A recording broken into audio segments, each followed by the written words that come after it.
Salve improváveis, tudo certo com vocês? Robson aqui então para mais um vídeo. E se você já imaginou, poder negociar apenas os juros das suas criptomoedas, então fique sabendo que isso é possível. Então, o Pendle, né, é o que torna isso possível. E ele faz o quê? Ele cria um novo mercado aí dentro do DeFi que pode transformar completamente aí a forma como a gente investe até então. Então é isso que a gente vai entender agora e vai entender tudo que está por trás aí desse token, né, dessa plataforma e o que que ela faz, se faz sentido talvez a gente pensar em ter esse token na nossa carteira ou não, e tudo aí que abrange esse token aí de DeFi, beleza? Então vamos entender um pouco mais da Pendle a partir de agora. E aquela velha máxima, né?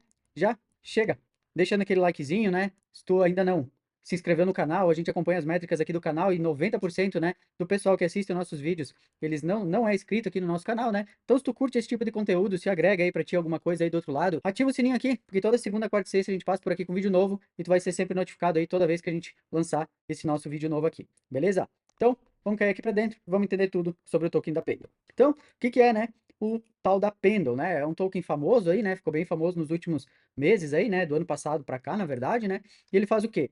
Ele é focado no mercado de juros, né? Então, ela, como eu deixei aqui na imagem, ele justamente faz isso, né? Ele quebra um ativo em duas partes, no principal, que a gente chama de PT, e no yield, né? Que seria o rendimento, que a gente chama de YT, certo?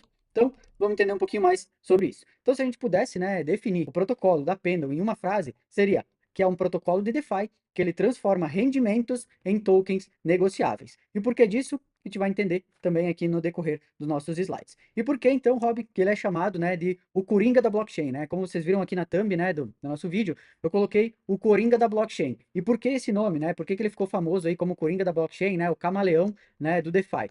Porque ele se adapta a qualquer narrativa de mercado. Por quê? Porque ele tokeniza, né, o rendimento de qualquer ativo. Então, ele é compatível, né, com os LSDs, por exemplo, né, como o da Lido, que é o STETH, aquele WEETH, né, que é o lá da Eigenlayer. Então, vocês vão ver depois quando a gente entrar lá no dashboard principal lá do site da Pendle, né, que tem uma infinidade lá, né, de tokens, né, de ativos que ela consegue fazer esse trâmite, né, de quebrar em duas partes, dividindo o PT e o YT. Então, ela consegue fazer isso com RWA, né, com stablecoins tokenizadas, com protocolos de DeFi, né, Aave, Uniswap, enfim. Então, basicamente isso. Então, o que que ela faz, né? Como a gente comentou aqui anteriormente, ela separa, né, o investimento. Ela quebra em PT, que seria principal token, e YT, que é o yield token. Então, é isso que ela faz. Ela pega, por exemplo, o Ethereum, que nem está aqui no nosso exemplo, né? E ela divide esse Ethereum em duas partes, sendo o PT o token principal e o YT o yield token, que é o juros futuro. Então, por exemplo, o Ethereum ele tem um juros lá de 4 ponto alguma coisa por ano. Então, o que que o YT ele faz? Ele pega esses juros, né, do futuro e deixa como se fosse um outro token, dividindo esse token principal em PT, que seria o token principal, e esse YT, que é esse juros futuro. Então, a gente vai entender que, por exemplo, quando tu vai comprar um YT, tu vai estar pagando muito mais barato do que se tu comprasse, por exemplo, um token normal da Ethereum. Por quê? Porque tu está comprando juros futuro dele só. Tu não está comprando o token em si. Então, muita gente gosta de usar isso, né, para farmar airdrops. Por quê? Porque a pessoa, ela só precisa, né, para fazer esse farm de airdrop desses juros futuro, né? Então ela compra esse YT, que é o juros futuro, ela paga, por exemplo, vamos dizer que o Ethereum está custando R$ 2.400. E aí, o YT, por exemplo, ele vai estar valendo uns R$ 800, por exemplo. Então tu consegue comprar 3 YTs, por exemplo, no valor que seria o Ethereum. Só para vocês terem uma ideia de como é que funciona. Então, os juros ele vai ter sempre mais barato do que o valor do token principal. Então, a galera usa muito isso para farmar airdrops, né? Para poder fazer uma alavancagem ali, né? Do seu rendimento. Então, em vez de tu farmar, por exemplo, um protocolo só com um Ethereum, por exemplo, utilizando ali, né? O protocolo da Pendle, tu consegue farmar às vezes como se estivesse usando 3, 4, 5, 10, né? Dependendo ali de como que tá estruturada, né, ali dentro do protocolo, aquele airdrop específico que tu vai querer farmar. Então, aqui eu deixei um exemplo simples, né? Ele pega aqui o Ethereum, quebra em PT, YT, você continua com o seu Ethereum e você pode pegar, né, vender ou negociar os juros. Então, tu pode, por exemplo, eu quero pegar meu Ethereum, mas eu não quero o YT, né? Eu quero PT. Então, tu faz o quê? Tu pega o teu Ethereum, tu coloca lá na plataforma e deixa lá na pool de PT. E ele vai fazer o quê? Ele vai gerar um rendimento, né, sobre esse teu Ethereum e tu vai ganhar um percentual até a validade que vai ter aquela pool ali estabelecida. O YT faz o quê? O YT tu abre mão, por exemplo, do Ethereum que tu vai colocar lá, para que esse teu Ethereum ele seja alavancado dentro desse período que a pool estiver aberta ali, né, em 3, 4, 5 vezes às vezes, né? Então, tu vai abrir mão de um valor aqui para ficar alavancado em 3, 4, 5 X num determinado tempo ali, né, num determinado período. É basicamente assim que funciona.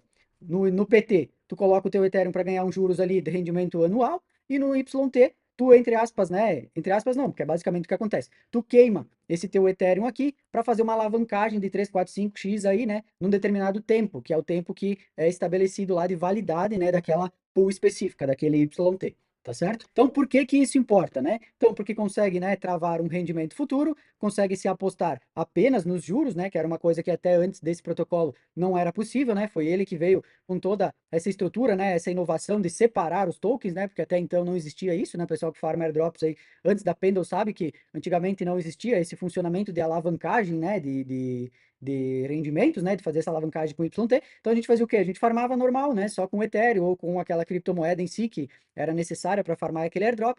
E a Pendle ela veio, né, justamente com essa inovação de fazer essa quebra dos dois tokens, separando em token principal e token de juros, né? O yield token, o token que é só para farmar pontos, no caso ali. Então, ela veio com essa estrutura de fazer essa inovação do mercado, né? Que era uma coisa que muita gente nem sabia que precisava, mas depois que começou a usar, já, né? Os farmadores da airdrop aí, principalmente, já não vivem mais sem, né? De onde que vem a receita da Pendle, né? Porque quando a gente analisa um token, a gente tem que tentar entender de onde que vem o dinheiro, né? Que aquele protocolo ali ele está levantando. Por quê? Para saber se ele é um protocolo sustentável ou não, né? Porque, se é um protocolo que ele precisa, né? Produzir mais tokens, né, imprimir mais tokens para vender esses tokens para, né, ter receita para o protocolo, ele não vai no longo prazo se manter, né? Por quê? Porque ele precisa ter uma receita real, ele precisa ter uma utilidade, né? Porque aquele token ali ele possa se manter no longo prazo. Então, como é que funciona a questão da Pendle aqui? Então, a gente tem as taxas de transação, né, que são a questão das negociações que ocorrem ali dentro da plataforma. Então, ela sempre cobra uma taxinha, né, por essas negociações, quando tu faz essa compra e venda do PT, YT e tudo mais, sempre paga uma taxinha que vai ficando pro protocolo. Outra coisa, provedores, né, de liquidez e criadores de token, eles compartilham, né, parte das taxas, né? Então, as pessoas ali que estão fornecendo liquidez, por exemplo, pro PT lá que a gente comentou, eles têm uma participação, que é aquela taxa que a gente comentou anteriormente, que é paga anualmente para quem está colocando aquele ativo lá dentro. Então, né, o modelo de capitalização da Pendle, ele cresce, né, conforme o ecossistema evolui. Por quê? Quanto mais gente utilizando, quanto mais gente pagando taxa, né, quanto mais gente trocando ali um token pelo outro, né, fazendo essa questão do depósito do PT, fazendo essa compra de YT, mais vai remunerar aqui, né, o protocolo e mais ele vai gerar de receita. Então a gente vai ver depois lá também, né, na tela, quando a gente for dar uma olhada nos dados, né, de como está o aplicativo, que a gente está ali com valores, né, explodindo a tampa lá dentro. Por quê? Justamente porque está sendo muito utilizado agora, né? Tem bastante gente que está utilizando o protocolo, beleza? Então, para que serve o token da Pendle, né? Então, ele é um token de governança, né? Para quem então não sabe, governança é para questão de votações, né? Tu compra esse token para poder participar, né, das votações do protocolo, poder aprovar projetos, né? Ter, vamos dizer assim, um controle, né, daquele aplicativo, né, daquele protocolo. Óbvio que não é uma pessoa que tem 2, 3, 10 tokens que vai conseguir fazer alguma coisa ali, né? Mas basicamente ele serve, né, como um token de governança que tu pode utilizar ele, né, para ter voz ali no projeto. Outra coisa que ele dá incentivo à liquidez, né? E ele também pode ser travado em stake, né? Então essa é uma funcionalidade que ajuda muito esses tipos de protocolo, né? Tu poder travar a tua moeda ali, né? Por exemplo, né? A gente tem staking de Ethereum, de Solana e tudo mais, né? E a Pendle a gente também pode travar o nosso token ali. E aí a gente recebe o quê? Quando a gente trava o nosso Pendle, a gente recebe esse V Pendle, que ele te dá mais poder de voto e mais recompensas. E aí aqui, quando tu travar o teu Pendle lá e receber o V Pendle, tu pode escolher por quanto tempo que tu quer deixar esse teu staking lá travado. Tem, se não me engano, 7 dias, 21, e aí vai subindo até tipo 2, 3 anos que tu pode colocar o teu Pendle lá dentro. Quanto mais tempo tu escolher, mais incentivos, né, e mais poder de votação tu vai ter, né? Então, quanto mais eles incentivam as pessoas a deixar os tokens lá travados. E se a gente pegar lá e olhar a quantidade de stakings que tem, né, do próprio token da Pendolar, a gente vai ver que é uma quantidade bem grande que tem de staking dentro do próprio protocolo, o que faz, né, com que isso diminua a força vendedora desse token, né, fazendo com que ele se torne aí mais forte e mais relevante, justamente por ter essas funcionalidades aqui por trás dele também. Beleza? Então, por que que a gente deveria, né, ou não, segurar esse token da Pendle, né? Justamente, então, pelo que a gente comentou, né, por receber taxa de negociação do protocolo, por participar, né, da valorização ali dos rendimentos negociados, ele te dá acesso a, né, recursos exclusivos, ele reduz a oferta circulante de Pendle, né, como a gente já falou ali, porque tem muita gente que tem em staking, né? Então, se a gente deixar, por exemplo, o nosso, né, token também lá em staking, a gente vai estar contribuindo, né, para reduzir a oferta circulante. E quanto menos oferta circulante, menos, né, pressão de venda provavelmente esse token vai ter, justamente porque não tem tantos no mercado, né? A maioria está lá travado no próprio protocolo para dar segurança, né? Então, aqui é o vPendle, né, como eu coloquei, que tem essa funcionalidade, né, que a gente comentou ali, de dar essa segurança para o protocolo, fazendo com que as pessoas travem lá, né, o seu Pendle, recebam aqui o vPendle, fazendo com que a pessoa ainda fique líquida, né? Então, para quem não sabe, tem muitos protocolos, né, que eles oferecem o staking, mas eles não te dão nenhum token de volta. Então, tu fica ilíquido quando tu faz esse staking, né? Aqui não. Aqui tu trava o teu Pendle lá dentro, né, do protocolo e ainda tu recebe o vPendle, né, que é o token líquido ali, que tu consegue ainda utilizar em outros locais aí, né, para fazer algumas outras coisas. Então, segurar Pendle é mais do que investir, né? É ter voz e colher os frutos do protocolo. Então, é basicamente a forma que eu penso, né, sobre o token da Pendle. É um dos tokens que eu tenho em carteira já faz um bom tempo, né? Consegui pegar com um valor ali bem agradável, né? Abaixo de $1 ainda, e eu tô segurando e pretendo levar ele até o final do ciclo, pelo menos, né? Quais são as oportunidades e riscos, né, que o token ele oferece para a gente? Então, nas oportunidades, a gente tem a questão do edge, né, da inovação, que a gente comentou ali, né, por ser esse token que hoje, para mim, né, ele foi uma inovação total no mercado, justamente, né, por trazer algo que não se tinha até anteriormente, né, e que vem tendo muita atração, tem muita gente usando, né? Outra coisa é o crescimento que ele tem em DeFi, porque a gente vai ver ali na minha tela depois, né, a questão do TVL, como é que estão as métricas do protocolo e tudo mais, né? A gente vai ver que cada dia está crescendo mais e mais o TVL ali dentro, né, do protocolo em si. Então, isso traz para nós uma oportunidade de que isso continue sendo assim, né? Até porque a gente ainda nem está no pico de mercado das altcoins, né? E a gente está vendo ela performando aí muito bem, mesmo ainda não estando chegando, né, no que a gente considera aí o topo de mercado, né? A temporada das altcoins. Então, acho que a gente tem uma boa oportunidade aí ainda com ela, né, pelos próximos meses aí, pelo menos até o final do ano. E quais são os riscos envolvidos também, né? Como vocês sabem, sempre que eu trago alguma coisa aqui, eu sempre tento fazer esse contrabalanço, né, das oportunidades e riscos, para deixar também quem está aí do outro lado assistindo a par de tudo que a gente está estudando, né, do que a gente está entendendo aqui. Então, a questão da complexidade, né, porque ela é um pouquinho complexa de se entender. Quem está vendo aqui, por exemplo, nosso vídeo pela primeira vez e nunca utilizou a Pendle, né, nunca estudou sobre, talvez fique um pouco perdido, porque é um pouco complexo toda essa questão da divisão dos tokens, de YT, PT e tudo mais, mas tenho certeza que vocês assistirem algumas vezes aqui o vídeo, né, pausadamente e tudo mais, vocês vão conseguir entender perfeitamente a forma como ela funciona. Tenho certeza que vocês vão aí conseguir também, né, começar a utilizar caso desejarem também.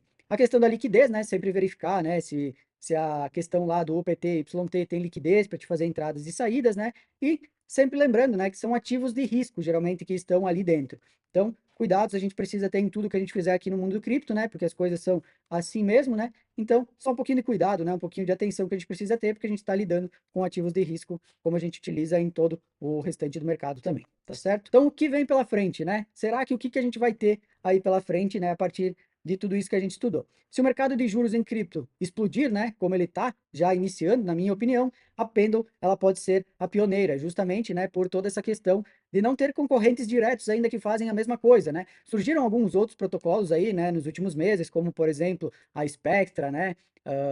Tem uma outra também na Solana, não me lembro o nome agora, mas também veio com essa pegada, né?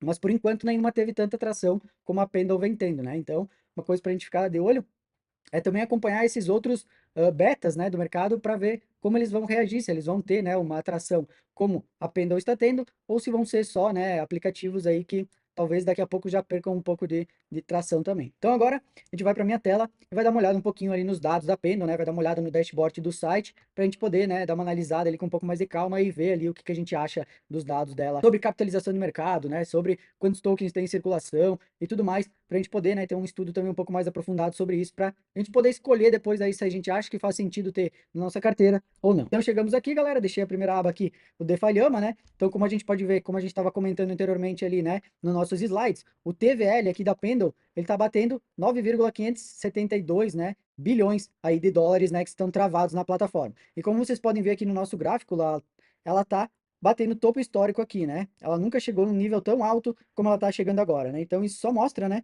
aqui, ó, que foi um fundo dela aqui, ó, em 20 de abril, como ela veio crescendo. Crescimento exponencial aqui, né, de TVL travado no protocolo. Então, isso só mostra pra gente a tração que esse protocolo tá tendo, né, nos últimos meses aí, e a força que ele tá mostrando aqui pra gente, né? Então, TVL é sempre uma coisa muito importante da gente conferir, né? Porque mostra a confiança que os investidores têm naquele projeto. Quanto mais dinheiro tiver travado ali dentro, mais confiante as pessoas estão que aquele projeto ali é um projeto, né, que tem um bom futuro, né, que faz sentido a pessoa ter capital travado ali dentro. Outra coisa para a gente se olhar, né, então agora aqui a gente está na CoinGecko é as questões ali, né, como eu comentei para vocês, da capitalização do mercado, né, a avaliação totalmente diluída, tudo mais. Então, hoje, a capitalização de mercado da Pendle é de 858 milhões, 828, 129.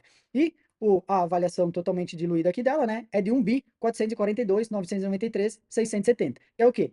Esse valor é quando todos os tokens estiverem em circulação, ela teria, né, se fosse no valor do token de hoje, essa capitalização do mercado, né? Por quê? Porque essa capitalização do mercado é dos tokens que já estão em circulação. E como a gente pode ver aqui embaixo, né, o fornecimento circulante da Pendle, ele é de 157 milhões 557 mil 001, né? E o fornecimento total dela é de 281 527 448. E o fornecimento máximo, né, é o mesmo do total. Então isso mostra para nós que ele não é um token inflacionário, né? Ele tem um número finito de tokens. Isso também é sempre uma coisa bacana quando a gente for analisar um token, para a gente dar uma olhada no fornecimento máximo para saber se ele é um token inflacionário ou não. Por quê? Porque se a gente pegar, por exemplo, a Solana, a gente vai ver que aqui vai ter um símbolo de infinito. Por quê? Porque não tem fornecimento máximo. Eles imprimem conforme eles precisam. Então isso, né, torna o token um token muito inflacionário. Nesse caso aqui da Pendle, por exemplo, não, né? Só vai ter mais, né, 120 milhões aqui do que já se tem hoje, né? Hoje tem 167 milhões e vão ter 281. Então vão ter menos de 120 milhões ainda de tokens que vão ser impressos, né? Então isso mostra pra gente que, por mais que ainda tenha praticamente aí metade dos tokens, né, para vir a mercado, não é um número tão relevante assim, né? E se tiver uma demanda compradora, como, né, esses tokens aqui eles vão sendo desbloqueados aos poucos, né? Eu dei uma olhada antes lá no Token Locks, e esse desbloqueio ele vai acontecer até 2031. Então ele é gradual, né? Ele não vai ser liberado tipo em grandes quantidades, né? Em grandes blocos de tokens em curto espaço de tempo. Ele vai sendo desbloqueado aos poucos, né? Até 2031. Então a gente tem mais 6 anos ainda, né? Para que esse desbloqueio desses restantes de tokens aqui, né? Esses 120 milhões aqui, basicamente, ele seja liberado no mercado. Outra questão, né? Para a gente dar uma olhada é no preço, né? Então hoje o preço dele está batendo aqui 5,13 dólares, né? A máxima histórica foi aqui na região dos 7 e pouquinho, né? Vamos ver se a gente consegue achar aqui. Está mostrando 6,70, mas ela bateu um pouco mais. Ela chegou a bater 7 alguma coisa, que eu me lembro, né? Como dá para ver aqui, está na região dos 7 dólares, ó. Ela deu essa batida na linha dos 7, né? Então ela chegou, né, a bater aí 7 dólares já, e hoje ela está 5. Então, ela voltando para a máxima histórica aqui, né, ela já faz aí basicamente 50% do valor que ela está hoje, né? Porque ela está hoje 5 dólares. Eu acho, tá? Sinceramente, que a Pendle ela tem muito chão para andar ainda. Óbvio que agora a gente já está numa parte de mercado aí, né, mais já se aproximando do final do ciclo, acredito, né? Hoje a gente está no dia 20 de agosto, né? Acredito aí que a gente vai finalizar o nosso ciclo de alta final de novembro, dezembro, então a gente tem pouco tempo ainda, mas eu acredito que ela está ainda num preço, para quem ainda não está exposto, né? Razoável, para a gente fazer aí pelo menos umas 2 a 3 vezes aí, no mínimo, até o final do ciclo, beleza? Então, basicamente seria isso que eu queria mostrar aqui para vocês sobre os dados, né? Peguei aí um pouco, né, dos dados mais básicos possíveis, até para não adentrar muito em muita coisa, né? Eu passo aqui para vocês geralmente um resumo daquele token, né? Os pontos principais para que vocês possam começar a colocar o pé de vocês, né? Naquilo ali, para começar um estudo mais aprofundado. Por quê? Porque se eu for trazer um estudo mais aprofundado sobre esses tokens aqui, a gente vai passar 1 hora falando sobre isso, né? E como eu sei que a maioria do pessoal não gosta de vídeos muito longos, né? Eu tento enxugar o máximo que eu conseguir com o maior número de informações possíveis, né? Justamente para não deixar esse vídeo muito longo, porque eu sei que o pessoal não curte muito assistir vídeos muito longos. Então aqui eu dou uma visão geral para vocês, né? Eu falo os pontos mais importantes, para que serve, né? Comenta um pouco sobre capitalização do mercado, sobre, né, essa questão de quantos tokens ainda estão para vir a mercado. Dou uma visão geral para vocês de todo o protocolo, para aí, se caso em estar dentro desse token ou não, vocês consigam a partir disso fazer uma análise mais detalhada aí, né, do outro lado, para que assim vocês decidam se para vocês faz sentido ou não. Eu trago aqui o que faz sentido para mim, né, o que eu tô olhando, como eu tô olhando, dou um panorama geral para vocês, e aí a partir disso vocês podem tomar as melhores decisões aí de vocês também, tá certo? Então vamos aqui para minha tela e vamos finalizar aqui dando uma olhadinha então no dashboard da Pendle, né? Então a gente vem aqui, que a gente tem o market, né, as pools, point markets, dashboard, aqui o VPendle que a gente falou lá, né, da questão do staking. Então como é que funciona? Aqui vão estar então todos os ativos, né, que a Pendle ela aceita. Então aqui a gente pode ver ó, a questão, né, do APY, né? Então quanto que está pagando aqui no anual e os tipos de tokens, né, que podem ser colocados aqui. Então a gente tem o USDE da Etena, o USDE da Etena, o K-Hype, né, que é da Kinect. Tem uma galera formando esse airdrop aqui, né? inclusive, bastante gente está utilizando, se eu não me engano eu tenho alguma coisa aqui também. Tem o SDO, né, que é da OpenEden, também um airdrop bem farmado, né, esse T, o SDE Terminal, Falcon Finance, Solve Finance também, né, bem famoso aí no mercado, esse Bedrock. Então, aqui você consegue ter um panorama aí, né, de todos os protocolos que são possíveis farmar. Ó, a gente tem aqui o token líquido que a gente comentou lá no início do vídeo, né, que é o STETH, que é o token líquido da Lido, né? Então aqui também a gente consegue utilizar, né, caso a gente tenha. E aqui é só a gente ir para baixo que a gente vai vendo aqui todas as opções que a gente tem, né? Que a gente tem o token líquido da Swell também, da EtherFi, né? Então, sempre aqui do lado vai ter o APY, né? Que é o APY anual, que é o quanto, né? Tu vai estar recebendo caso tu deixar no PT. A gente tem, por exemplo, o SDE, né? Aqui a gente tem o YT, que ele está dando uma multiplicação aqui, né? De 83 vezes, né? Então, o SATS aqui, né? Ele fica 4.968x. E no PT, ele está pagando 13,13% no anual, né? Então, se tu colocar aqui no PT, por exemplo, o teu USDE, daqui a um ano tu vai receber 13,13%, né? E se tu colocar aqui, por exemplo, no YT, né, como a gente comentou, tu queimar aquele valor ali, tu vai estar multiplicando dentro desse período aqui, né, que é daqui 35 dias, né? Sempre olhar essa data que vai ter aqui embaixo, né? Por quê? Porque essa data aqui é o que vai mostrar, né, quando que vence aquela pool ali, né? Aqui, ó, a gente tem essa aqui, ó, que ela vai até 24 de setembro, daqui 35 dias. A gente tem essa aqui que vai até 26 de novembro, daqui, né, 98 dias. Essa outra também 24 e essa outra também 29, só que de outubro agora, né? Daqui 70 dias. Então, vocês podem ver que cada uma delas, né, ela tem aqui uma multiplicação diferente, né? E, e ela tem aqui também no PT um valor, né, pago anual diferente também. Então, vai muito de cada um de vocês aí poder escolher, né? Eu tenho uma planilha que eu faço esses cálculos aqui, né? Que eu faço o quê? Eu vejo aqui a quantidade de tempo em dias, né? Que estão disponíveis e eu vejo a multiplicação para ver aonde que vale mais a pena colocar, né? Então, é uma coisa que vocês, se vocês forem utilizar também, é uma coisa que vocês podem fazer depois, né? Acho bem bacana que vocês utilizem dessa forma, assim vocês conseguem ter uma ideia melhor, né? De como vocês podem colocar, né? Os valores aí que vocês vão colocar para assim, né, ter um melhor rendimento ainda sobre aquilo que vocês vão fazer, beleza? Então é basicamente assim que funciona, né? Caso vocês quiserem, deixem aqui nos comentários, né? Vocês quiserem que eu mostre o passo a passo, né, utilizando a Pendle e tudo mais, aí é só vocês deixarem aqui no vídeo o comentário que daí eu vou fazer um vídeo talvez passo a passo, né, mostrando para vocês clique no clique de como se utiliza aqui a plataforma. A ideia hoje era mais fazer, né, essa questão da análise do token mesmo, né, de poder ali explicar um pouco para vocês, né, sobre o que é a Pendle, né, qual utilidade, né, que serve o token dela, se faz sentido ou não, né, ter em carteira. Então, aqui eu tentei dar uma passada geral, né, tentei mostrar uma visão mais ampla aí de tudo que eu vejo da Pendle. Óbvio que se a gente, como eu falei, né, que se a gente for entrar a fundo aqui, a gente passa de uma hora, né, falando sobre isso. A gente passou aqui de mais de 25 minutos já. Então, se a gente for falar fundo, né, a gente vai passar de hora aqui e ainda vai ter assunto para falar sobre, porque é uma plataforma, né, um protocolo aí bem complexo. Então, aqui é mais para passar uma visão geral para vocês, né? Para vocês poderem aí colocar o seu primeiro pezinho na água e começar a entender um pouco mais do token, né? Começar a estudar aí também se faz sentido para vocês do outro lado aí ou não, tá certo? Então por hoje seria basicamente isso. Vou ficando por aqui. Agradeço você aí do outro lado que assistiu nosso vídeo aqui até o final. Novamente, vou pedir para vocês, né, quem não deixou, deixa o likezinho, se inscreve no canal, ativa a notificação, porque toda segunda, quarta e sexta-feira a gente passa por aqui com vídeo novo. E se tu tiver, né, aqui inscrito no nosso canal, tu vai receber em primeira mão o nosso vídeo sempre que ele sair por aqui, tá certo? Então, muito obrigado a todos, eu fico por aqui, fiquem todos com Deus e tchau, tchau.